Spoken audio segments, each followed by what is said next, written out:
So 'n klompie jare gelede beland ek by die ongevalle van 'n hospitaal.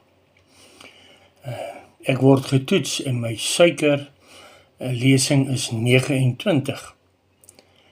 Die dokter wat my behandel, ek het hom betaal en ongevalle betaal, sê vir my, ag oom, drink maar net oom se pilletjies en gaan huis toe. Gelukkig is daar 'n suster wat daar by staan en sy sê, nee dokter, laat ons eers 'n ketone toets doen. Die toets word toe gedoen, sy bring die resultaat en sy sê vir hom, dokter, nou moet ons suurstofryke bloed trek en ook daardie toets doen. Hy sê, maak maar so. Sy bring die resultaat en onmiddellik sê, die man moet dadelik opgeneem word.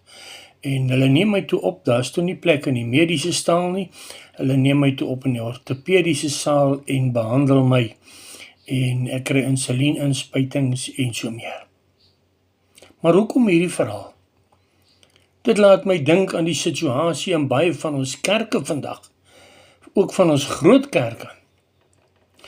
Weet, daar word gestaan by dieselfde geslag huwelike en dieselfde geslag verhoudings en ons hoor die dokters, of moet ek sê dominees, sê, ag nee wat, dis reg, gaan maar net aan, daar is niks fout nie.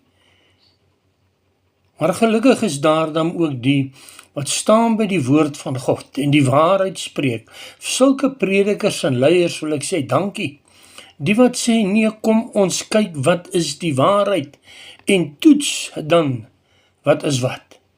Toets na aanleiding van die woord van God.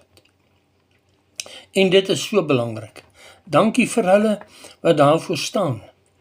Maar ons wil net sê, luister, kyk, staan by die waarheid en bring voordeel vir daardie persone.